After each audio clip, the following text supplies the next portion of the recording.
আমার হাতে যে চমৎকার ডিভাইসটি দেখতে পাচ্ছেন, এটা একাধারে আইপিএস এবং ইউপিএস দুইটা কাজই করবে। কেন আইপিএস এবং ইউপিএস? আইপিএস সেকশন হচ্ছে এসি সেকশনের জন্য আপনি ব্যবহার করতে পারছেন, অর্থাৎ এসি আপনি লাইট টাইট ব্যবহার করবেন, সেক্ষেত্রে কিন্তু আপনি এখানে এসি ইনভার্টার ব্যবহার করা হয়েছে, আর এটা থেকে আপনি এসি আউটপুটটা নিতে পারছেন। এই পাশে দেখতে পাচ্ছেন ইউপিএস মোড রয়েছে, আপনি এটার সাহায্যে কোনো রাউটার আপনি কিন্তু চালাতে পারবেন। এবং এটা আরো একটা চমৎকার ফিচার হচ্ছে, আপনি এসি এবং এই ডিসি অর্থাৎ ওয়াইফাই রাউটার ইউপিএস এবং আপনি এসি লোড থেকে কোনো কিছু চালাতে চাচ্ছেন, সেটা ইলেকট্রিসিটি আসলে ইলেকট্রিসিটি থেকে সরাসরি চলবে, আর যখন ইলেকট্রিসিটি চলে যাবে তখন ব্যাটারি থেকে চলবে। আপনার এরকমটা হবে না যে অল টাইম আপনার ইনভার্টার থেকেই চলছে অথবা এই ইউপিএস থেকে চলছে, পাশাপাশি আপনার ব্যাটারিটাও চার্জ হচ্ছে। আবার যখন ইলেকট্রিসিটি চলে যাবে তখন কিন্তু আপনার ব্যাটারি থেকে অটোমেটিকলি পুরো সিস্টেমটা হবে, অর্থাৎ আপনার এসি লোডটা তখন ব্যাটারি থেকে অটোমেটিকলি চলতে শুরু করবে এবং ওয়াইফাই রাউটার ইউপিএসও কিন্তু অটোমেটিকলি চলবে। আর আপনি যদি শুধুমাত্র ওয়াইফাই রাউটার ইউপিএস চালানোর জন্য ব্যবহার করতে চান, আশা করছি 7-8 ঘন্টার বেশি আপনি এটার থেকে ব্যাকআপ পাবে। আর ইলেকট্রিসিটি গেলে কিন্তু 7-8 ঘন্টার মতো এত লম্বা সময় থাকে না, থাকলেও কোনো চিন্তার বিষয় নেই, আপনার এই একটা ডিভাইস কিন্তু আপনাকে সেই ব্যাকআপটা দিতে পারবে। আর এসি লোড যদি আপনি ব্যবহার করে থাকে 40 ওয়াট, 50 ওয়াট বা 60 ওয়াটের মতো ব্যবহার করবেন, সেক্ষেত্রে আপনি কিন্তু 1.5 থেকে 2 ঘন্টার উপরে একটা ভালো ব্যাকআপ এটার কাছ থেকে পাবে। পাশাপাশি এটার আরেকটা ফিচার হচ্ছে, যেহেতু এটা 3-in-1 একটা প্রোডাক্ট, তো এইখান থেকে আপনি কিন্তু আপনার স্মার্টফোনকেও চার্জ করতে পারবেন। যখন ইলেকট্রিসিটি থাকবে না তখন আপনি এখানে 10 ওয়াট রেটে কিন্তু আপনার যে স্মার্টফোন বা মোবাইলটি আছে সেটাকে অনায়াসে চার্জ করতে পারবেন। তো বুঝতেই পারছেন প্রিয় ভাইদের জন্য চমৎকার একটা ভিডিও নিয়ে আসছি। তার জন্য সকল প্রিয় ভাইকে বলবো, আপনারা যারাই ভিডিওটা দেখছেন তারা প্রত্যেকে একটা করে লাইক দিয়ে দেবেন। আপনাদেরকে 300টি লাইকের মাইল ফলক বরাবরের মতো দিচ্ছি, ইনশাল্লাহ এটা আপনারা খুব দ্রুত পূরণ করে দেবেন। তো চলুন আর কথা না বাড়িয়ে ভিডিওটি শুরু করা যায়। আপনি কি রিলায়েবল মাল্টিলেয়ার পিসিবি ম্যানুফ্যাকচারার খুঁজছেন? যে কোনো একটি ব্রাউজার খুলে সার্চ করুন www.nextpcb.com। Try RIP 0 PCBA free assembly on your first order. Get 200 off turnkey PCB assembly, HQDFM design software free download করতে পারবেন। $20 অফ পাচ্ছেন ফার্স্ট পিসিবি অর্ডারে। এক নজরে তাদের ওয়েবসাইটটি দেখে নিতে পারেন নেক্সট পিসিবি সম্পর্কে বিস্তারিত তথ্য জানার জন্য। পিসিবি বোর্ড অর্ডার করার জন্য কোড নাও সিলেক্ট করুন। গার্ভো ফাইলটিকে সিলেক্ট করে গার্ভো ফাইলটিকে আপলোড করে নিন। গার্ভো ফাইলটি আপলোড হয়ে গেলে ম্যাটেরিয়াল টাইপ সিলেক্ট করুন। কালার, কোয়ান্টিটি ও অন্যান্য অপশন প্রপারলি সিলেক্ট করে অ্যাড টু কার্ট করুন। কার্ড থেকে চেকআউট সিকিউরিটিতে ক্লিক করে প্রপারলি শিপিং অ্যাড্রেস দিয়ে ক্রেডিট কার্ড বা মাস্টার কার্ডের সহযোগিতায় অর্ডার সম্পন্ন করুন। নেক্সট পিসিবি থেকে আমি বেশ কিছুদিন পূর্বে পিসিবি বোর্ডগুলো অর্ডার করেছি। বেশ কিছুদিনের মধ্যেই পিসিবি বোর্ডগুলো আমার হাতে পৌঁছে গেছে। এই হচ্ছে পিসিবি বোর্ডগুলো। খুলেই দেখা যাক পিসিবি বোর্ডগুলো কেমন আসছে। দেখতেই পাচ্ছেন পিসিবি বোর্ডগুলোর কালার, কোয়ালিটি, থিকনেস এক কথায় অসাধারণ ও প্রফেশনাল মানের। আইপিএস এবং ইউপিএস তৈরির জন্য আমরা যে কেসিংটি তৈরি করব তার মাপটা প্রথমে জেনে নেওয়া যাক। সামনের এবং পিছনের অংশের মাপটা হবে এইভাবে 12 সেন্টিমিটার, আর এইভাবে নেওয়া হয়েছে 10 সেন্টিমিটার। উপরের এবং নিচের অংশের জন্য নেওয়া হয়েছে এইভাবে 12 সেন্টিমিটার, আর এভাবে নেওয়া হয়েছে 14.5 সেন্টিমিটার। ডান এবং বামের যে অংশটা আছে এখানে দেখতে পাচ্ছেন পর্যাপ্ত বাতাস প্রবাহের জন্য ছোট ছোট ছিদ্র করা হয়েছে ভেন্টিলেশনের জন্য। এদের মাপটা নেওয়া হয়েছে এইভাবে 14.2 সেন্টিমিটার, আর এভাবে নেওয়া হয়েছে 10 সেন্টিমিটার। এইখানটায় সবার প্রথমে আমরা ইনভার্টার ব্যবহার করব। আপনি চাইলে যে কোনো ধরনের ইনভার্টার ব্যবহার করতে পারেন, সর্বোচ্চ 500 ওয়াট পর্যন্ত আপনি এখানে ইনভার্টার ব্যবহার করতে পারবেন। আর এই ইনভার্টারটি হচ্ছে 100 ওয়াটের একটি ইনভার্টারের ভিডিও করেছিলাম, যা আপনারা পূর্বে দেখেছেন, যে হলুদ রঙের একটা প্যাকেটের মধ্যে কালো বক্সের মধ্যে থাকে এই ইনভার্টারটি। তো এটা মূলত একটি 100 ওয়াটের ইনভার্টার। এই ইনভার্টারের সুবিধা হলো এখানে দুইটা ইউএসবি পোর্ট পাচ্ছেন। এই ইনভার্টারের সাথে এই রকমের কানেক্টর পাবেন, সাথে একটি সুইচও সংযোগ করা আছে। এটা মূলত ব্যাটারি থেকে ইনভার্টারে পাওয়ার দেওয়ার জন্য ব্যবহার করা হয়। আমরা এই সুইচটাকেও সংযোগ করে নিব। ইনভার্টারের মধ্যে আপনি প্লাস এবং মাইনাসের যে কানেক্টর পাবেন, সেই কানেক্টরগুলোর সাথে এই লাল এবং কালো যে তারের কানেক্টরগুলো আছে এগুলোকে সংযুক্ত করে দিবেন। আমি এই ধরনের একটি লাল সুইচ ব্যবহার করব এসি লোডকে অন অফ করার জন্য। তো এটাকেও আমরা সেট আপ করে নিব। অন্য রাউটার চালানোর জন্য এই ধরনের একটি ওয়াইফাই রাউটার ইউপিএস ব্যবহার করব। এটা মূলত লিথিয়াম আয়ন ব্যাটারির জন্য ডিজাইন করা, আর এটা হচ্ছে ভার্সন 2.6। এর সাথে একটি কানেক্টর দেওয়া হয় কিন্তু কোনো প্রকারের সুইচ দেওয়া হয় না। তো আমি এই জন্য এই কানেক্টরের সাথে আলাদা করে কিন্তু একটা সুইচ সংযুক্ত করে নিয়েছি। এটার সাথে কোনো সুইচ আসে নাই। তো আমরা এই সুইচটাকেও এই সামনের যে অংশটা আছে এখানটায় সেট আপ করে নিব। এসি লোডের জন্য এই ধরনের 3-পিন সকেট ব্যবহার করব, যা আমি ইনভার্টারের সাথেই পেয়েছি, যার ফলে আমাকে আসলে অনেক কিছু কেনার প্রয়োজন হয় নাই, ইনভার্টারের সাথেই আমি পেয়ে গেছি। তো এর পিছনের দিকে দেখতে পাচ্ছেন দুইটা ক্লিপের সাথে যুক্ত তার রয়েছে। তারগুলোকে আমরা পরবর্তীতে তার সংযুক্ত করে আরো বড় করে নিব। এটাকেও আমরা যথারীতি সেট আপ করে নিব। আমাদের এই পুরো সিস্টেমের একটি গেম চেঞ্জার ডিভাইস হচ্ছে এই dual channel AC change over ডিভাইসটি। এটার চমৎকার একটা বিষয় আপগ্রেড করা হয়েছে, সেটা হচ্ছে আপনি এটা দিয়ে চাইলে আপনার যে ব্যাটারি আছে সেটাকে চার্জও করতে পারবেন, আপনি আপনার যে ইনভার্টার আছে সেটাকে চালাতে পারবেন। এটার সাহায্যে আপনি 100 ওয়াট, 200 ওয়াট, 300 ওয়াট, সর্বোচ্চ 500 ওয়াটের ইনভার্টার পর্যন্ত কিন্তু এটা দিয়ে অপারেট করতে পারবেন। যখন ইলেকট্রিসিটি থাকবে তখন হচ্ছে আপনার এসি যে লোডগুলো থাকবে সরাসরি 220 ভোল্ট থেকে চলবে, আর যখন ইলেকট্রিসিটি চলে যাবে তখন ইনভার্টার থেকে হচ্ছে আপনার সেই ডিভাইসটি চলবে। এই চেঞ্জ ওভারের কাজটি করবে। পাশাপাশি এখানে ব্যাটারি সিস্টেম করা হয়েছে, আপনি চাইলে এটা দিয়ে আপনার ব্যাটারি 1 এম্পিয়ার রেটে কিন্তু চার্জও করতে পারবেন। এই ডিভাইসটা কিভাবে তৈরি করতে হয় শর্টকাটে আমি আপনাদেরকে দেখিয়ে দিচ্ছি। আর অনেকে আছেন এটা তৈরি করতে পারেন না বা আপনারা কম্পোনেন্ট অ্যারেঞ্জ করতে পারেন না, তাদের জন্য এই ডিভাইসটি কেনার লিঙ্ক ভিডিও ডিসক্রিপশন বক্সে পেয়ে যাবেন, সেখান থেকে আপনারা চাইলে পারচেজ করে নিতে পারবেন।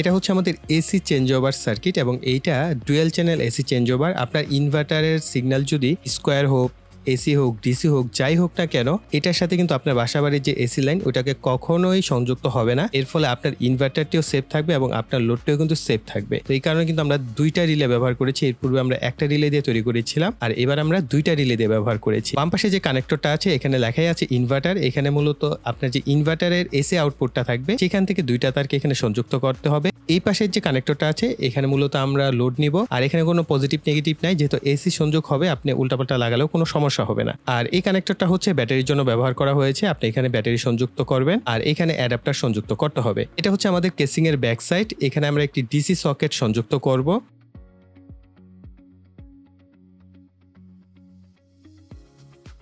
এটা হচ্ছে একটা লিথিয়াম আয়ন ব্যাটারি চার্জার, এটা আরসি প্রোডাক্ট বিটের একটি লিথিয়াম আয়ন ব্যাটারি চার্জার। আমি এটা ব্যবহার করছি, আপনি যে কোনো চার্জার ব্যবহার করতে পারেন, তবে এম্পিয়ার অবশ্যই 3 এম্পিয়ার বা তার উপরে হতে হবে। তো মূলত এখান থেকে হচ্ছে আমাদের ইনপুটটা আসবে এই ডিসি সকেটের মাধ্যমে। এই ডিসি সকেট থেকে আমি আরো দুইটা ডিসি সকেট সংযুক্ত করে নিব। এর কারণ হচ্ছে ওয়াইফাই রাউটার ইউপিএস এর একটা প্রান্ত ইনপুট দিতে হবে, আরো একটা প্রান্ত কিন্তু আমাদের এসি চেঞ্জ ওভারে ইনপুট করতে হবে। এই ধরনের কানেক্টর ব্যবহার করছি, এতে খুব সহজেই কিন্তু সংযোগটা করা যাবে। আপনারা চাইলে সরাসরি সোল্ডারিং করে দিতে পারেন। এভাবে সংযোগ দেখানোর উদ্দেশ্য হচ্ছে যাতে আপনারা খুব সহজে সংযোগগুলো বুঝতে পারেন।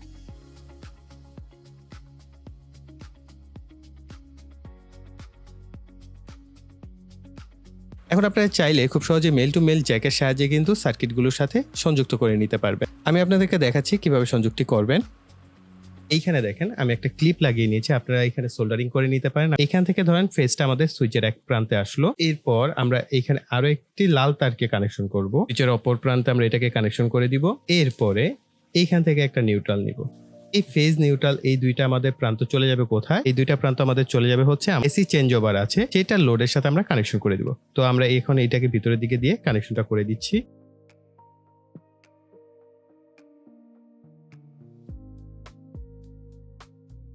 এই দুইটা তার আমাদের বের হয়ে গেল এসি লোডের জন্য, আর এই দুইটা হচ্ছে আমাদের ইনভার্টারের যে ব্যাটারি আছে ব্যাটারির সাপ্লাই সেটার জন্য, অর্থাৎ এখানে আমাদের ব্যাটারির সাপ্লাই হবে। এই ক্ষেত্রে 15টি 18650 ব্যাটারির প্যাক ব্যবহার করছি। তো এটার ভিডিও কিন্তু আমাদের চ্যানেলে আপলোড করা আছে, তো আপনারা চাইলে সেখান থেকে দেখে নিতে পারেন। আমরা এখানে ব্যাটারিটাকে প্লেস করছি, আর ব্যাটারির উপর থেকে আমরা এইখানে একটা এই ধরনের সেপারেটর ব্যবহার করছি।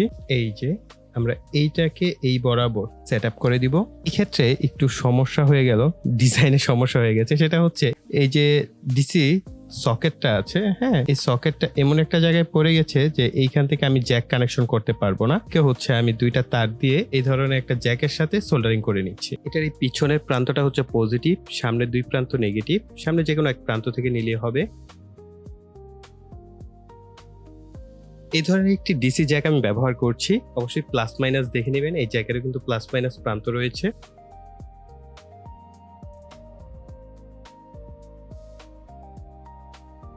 এইখানে ওয়াইফাই রাউটার ইউপিএসটাকে আমি গ্লু গানের সাহায্যে হচ্ছে এখানে সেট আপ করে দিব।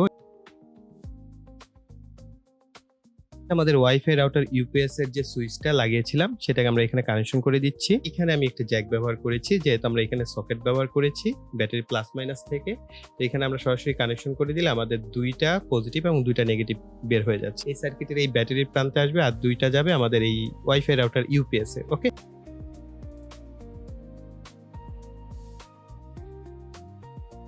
আর এইখানে আমরা যে এসি লোডের জন্য আউটপুট লোডের জন্য যে দুইটা তার বের করেছি, এই দুইটা তারকে আমরা এই লোডের প্রান্তে এখন কানেকশন করে দিব।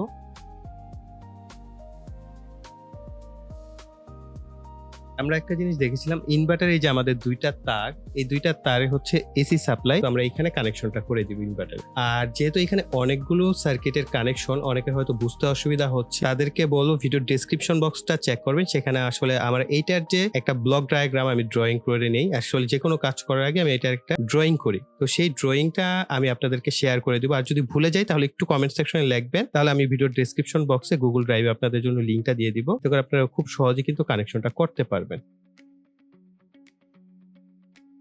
এখানে কিন্তু এসি 220 ভোল্ট আমাদের সাপ্লাই দিতে হবে, কারণ লোডটা যখন এসি থেকে চলবে তখন অবশ্যই আমাদেরকে এইখানে এসি 220 ভোল্ট সাপ্লাই দিতে হবে। আমি যে কাজটা করবো, এখানে একটা হচ্ছে হোল করব, ছিদ্র করে আমরা এটাকে ভিতরের দিকে দিয়ে দিব, পরে এটার সাথে কানেকশন করে দিব। আমরা এখানে এসি 220 ভোল্ট সাপ্লাই দিয়ে দিচ্ছি। পজিটিভ এবং নেগেটিভ আমাদের ওয়াইফাই রাউটার ইউপিএস এ ব্যাটারির যে বি প্লাস এবং বি মাইনাস এইখানে আমরা কানেকশন করে দিব। ছোট্ট একটা কারেকশন করতে হচ্ছে, সেটা হচ্ছে আমাদের এই যে এসি চেঞ্জ ওভার থেকেও আমরা ব্যাটারিকে চার্জ করছি, প্লাস হচ্ছে আমাদের ওয়াইফাই রাউটার ইউপিএস এখান থেকেও কিন্তু আমাদের ব্যাটারিটা চার্জ হচ্ছে, কিন্তু চেঞ্জ ওভারটা প্রপার কাজ করতে পারছিল না। এর মেইন কারণ হচ্ছে আমাদের এখানে একটা ডায়োড ব্যবহার করতে হবে। ডায়োডের যে কালো প্রান্ত আর সাদা প্রান্তটা থাকবে হচ্ছে আমাদের এই তারের দিকে, আর কালো প্রান্তটা হচ্ছে আমাদের এই যে টার্মিনাল আছে এইটার দিকে। তো আমরা এইটার ল্যাগটাকে একটু কেটে ছোট করে নিচ্ছি, এরপর এটাকে আমরা স্ক্রু দিয়ে লাগিয়ে নিব। এই ডায়োডের সাথে হচ্ছে আমাদের এই প্রান্তটাকে সোল্ডারিং করে দিব। আপনার যদি ব্যাটারি চার্জিং এর এম্পিয়ার বেশি দরকার হয়, সেক্ষেত্রে কিন্তু আপনি 1N5408 এই ডায়োডটা ব্যবহার করতে পারেন। আমরা একবার একটু ব্যাটারি কানেকশনটা দিয়ে দেখি এবার ঠিকঠাক আছে কি। আমাদের ইউপিএস চলছে, ওকে, সবকিছু ঠিকঠাক আছে। এখানে আরসি প্রোডাক্ট বিডির 3 এম্পিয়ারের যে চার্জারটা আছে বা অ্যাডাপ্টারটা আছে সেটা ব্যবহার করছি। আপনি এই ক্ষেত্রে যে কোনো অ্যাডাপ্টার বা চার্জার ব্যবহার করতে পারেন, যেটা 12.6 ভোল্ট বা 12.8 ভোল্টের মতো আউটপুট দেয়। আপনি চাইলে ভেরিয়েবল অ্যাডাপ্টারও কিন্তু এই ক্ষেত্রে ব্যাটারি চার্জের ক্ষেত্রে ব্যবহার করতে পারেন। আর অবশ্যই অ্যাডাপ্টার 3 এম্পিয়ার হতে হবে, অ্যাকুরেট 3 এম্পিয়ার। এর নিচে হলে যে সমস্যাটা হবে, আপনি ধরেন সবসময় চাচ্ছেন আপনার অনু রাউটারও চলবে এবং ইলেকট্রিসিটি চলে গেলে ব্যাটারি থেকে ব্যাকআপটা নিবে, ওই ক্ষেত্রে কিন্তু আপনার ব্যাটারিটাকে চার্জ হতে হবে এবং প্লাস আপনার অনু রাউটারটাকেও পাওয়ারটা সাপ্লাই দিতে হবে। এই ক্ষেত্রে অবশ্যই 3 এম্পিয়ার আপনি অ্যাডাপ্টার ব্যবহার করবেন। আর এইখানে যে ইনভার্টার সিস্টেমটা আছে, এই ইনভার্টার সিস্টেম থেকে আপনি হচ্ছে এসি বাতিটাতে যদি চালাতে চান, সেগুলো চালাতে পারবেন 100 ওয়াটের মধ্যে। তবে এইটা দিয়ে কোনো প্রকার মোটর জাতীয় জিনিস যেমন ফ্যান ট্যান এই জাতীয় জিনিসপত্র আপনি চালাতে পারবেন না, অর্থাৎ ইন্ডাকটিভ লোড বলা হয়, এগুলো এই ইনভার্টার দিয়ে চলবে না। আর যদি আপনি চান যে এইখানে এই ইনভার্টার আমি ব্যবহার করব না, আমি চাই যে আরো ভালো মানের আপনি 200 ওয়াট 300 ওয়াট বা 500 ওয়াটের ইনভার্টার ব্যবহার করবেন, সেটাও কিন্তু আপনি অনায়াসে ব্যবহার করতে পারবেন। শুধু এই ইনভার্টার সেকশনটা আপনার চেঞ্জ করে দিবেন এবং সমস্ত কানেকশন একই রকম থাকবে। আমরা এখানে অ্যাডাপ্টারটা কানেকশন করে দিয়েছি, পাশাপাশি এখানে একটা এসি 2 পিন প্লাগ দেওয়া হয়েছে, তো এই 2 পিন প্লাগটাকেও আমরা কানেকশন করে দিব। তো আমি টেস্টিং পারপাস আপাতত এটা ব্যবহার করছি, আমরা এটাকে এসিতে প্লাগিং করে দিচ্ছি। তো আমরা এটাকে অন করে দিব এবং নিচের ইনভার্টারের সুইচটাকেও অন করে দিচ্ছি। আমাদের লোডটা চলছে এসি থেকে, এই কারণে এটার আলোটা কিন্তু পর্যাপ্ত পরিমাণ বেশি দেখতে পাচ্ছে। এখন কিন্তু আপনার ব্যাটারি অপচয় হবে না, সরাসরি এসি থেকে হচ্ছে আপনার এই বাতিটা চলছে। অর্থাৎ আপনি চাইলে অল টাইম এখানে এসি লোড কানেকশন করে রেখেও কিন্তু ব্যবহার করতে পারবেন। যখন ইলেকট্রিসিটি চলে যাবে, সাপোজ আমরা সুইচটা অফ করে দিই, তখন কিন্তু ইনভার্টার থেকে চলছে। দেখতেই পাচ্ছেন আলোটা অনেকাংশেই কমে গেছে, যেহেতু লিথিয়াম আয়ন ব্যাটারি ব্যবহার করা হয়েছে। লিড এসিটি হলে কিন্তু আলোটা প্রায় কাছাকাছি থাকে, তো এই ক্ষেত্রে আলোটা কমে গেছে। এখন কিন্তু ব্যাটারি থেকে আপনার ব্যাকআপটা নিচ্ছে। আবার যখন ইলেকট্রিসিটি চলে আসবে, তখন আবার ইলেকট্রিসিটি থেকে আপনার এসি লোডটা চলবে, অর্থাৎ আপনার পাশাপাশি কিন্তু আপনার ব্যাটারিটাও চার্জ হচ্ছে এই অ্যাডাপ্টারের মাধ্যমে। আপনি চাইলে দুইটা একত্রে ব্যবহার করতে পারবেন, এসি লোডও ব্যবহার করতে পারবেন, আপনি চাইলে অনু রাউটারও ব্যবহার করতে পারবেন। ব্যাটারি যদি আপনি অফ রাখেন, এই যে নিজে নিজে একটা ব্যাটারি অপচয় করে, সেটাও কিন্তু করবে না। তো আমি এখানে 5 ভোল্টের আমার কাছে একটা রাউটার আছে, আর 12 ভোল্টের হচ্ছে অনু। আপনি যদি অনু রাউটার ব্যবহার করেন, আপনি এই ক্ষেত্রে ধরেন এইগুলো তো দুইটা মিলে দেখেছে 1.5 এম্পিয়ারের মতো নয়, সেই ক্ষেত্রে আপনি কিন্তু অনায়াসে 7-8 ঘন্টার উপরে একটা ব্যাকআপ পাবেন যদি আপনি নতুন ব্যাটারি ব্যবহার করে থাকেন। তো আমরা এইখানে হচ্ছে এটাকে 5 ভোল্টের আউটপুটের সাথে কানেকশন করে দিচ্ছি, আর এটা হচ্ছে আমি 12 ভোল্টের সিস্টেমের সাথে। আমাদের যে অনুটা আছে এটা কিন্তু 12 ভোল্টের 0.5 এম্পিয়ারের, আমরা এটাকেও কানেকশন করে দিয়েছি।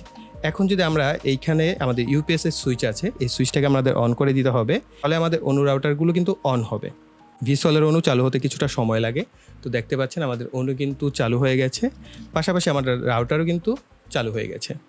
ওকে, তো এটা অ্যাক্টিভ হচ্ছে, এই যে দেখেন অ্যাক্টিভ হয়ে গেছে। এখন যদি ইলেকট্রিসিটি চলে আসে, তাহলেও কিন্তু আমাদের অনু রাউটার চলছে। এখন কিন্তু সরাসরি ইলেকট্রিসিটি থেকে আমাদের অনু রাউটার চলছে। আর যদি ইলেকট্রিসিটি চলে যায় তাহলে আমাদের ব্যাটারি থেকে কিন্তু আমাদের অনু রাউটারটা এখন চলছে। তাই আছে, আমরা এটাকে অফ করে দিই, এই যে অফ হয়ে গেছে, কিন্তু আমাদের অনু রাউটার কোনো প্রকার রিস্টার্ট কিন্তু নিচ্ছে না। আর এই ডিভাইসটা একাধারে আইপিএস এবং ইউপিএস দুইটা কাজই কিন্তু করছে। তো খুবই চমৎকার একটা সিস্টেম। তো আই থিঙ্ক প্রিয় ভাইরা প্রিয় ভিডিও অনেকদিন পরে পেয়েছেন। তো এই ধরনের ভিডিওগুলো করতে অনেক বেশি পরিশ্রম হয়, অনেক বেশি লম্বা সময়ের প্রয়োজন হয়। তো প্রিয় ভাইরা এই ধরনের ভিডিওগুলো পছন্দ করেন আমি জানি, এই কারণে অবশ্যই সকল প্রিয় ভাইকে বলবো আপনাদের 300 লাইকের যে মাইল ফলক দেওয়া হয়েছে ইনশাল্লাহ এটা আপনারা খুব দ্রুত পূরণ করে দেবে। অবশ্যই আপনাদের কিরকম লাগলো বা কোনো কিছু যদি সাজেশন করা থাকে, কোনো কিছু জানার থাকে, সমস্ত বিষয় ভাইকে কিন্তু আপনারা কমেন্ট সেকশনে জানাতে পারেন। আমি আপনাদের সকলের কমেন্টে রিপ্লাই করার চেষ্টা করে থাকি। আর চেষ্টা করবেন যারা এই ধরনের কাজ পছন্দ করে তাদের সাথে ভিডিওগুলো শেয়ার করে। আর যে সমস্ত প্রিয় ভাইরা এখনো এই চ্যানেলটিকে সাবস্ক্রাইব করেনি তারা ভাই অনেক কিছু মিস করবেন। তার জন্য অবশ্যই চ্যানেলটিকে সাবস্ক্রাইব করে পাশে বেল বাটনটি অ্যাক্টিভ করে রাখবেন পরবর্তী ভিডিওর নোটিফিকেশন পাওয়ার জন্য। তো এই বলে এখানে বিদায় নিব। সকলে ভালো থাকবেন, সুস্থ থাকবেন, টাটা।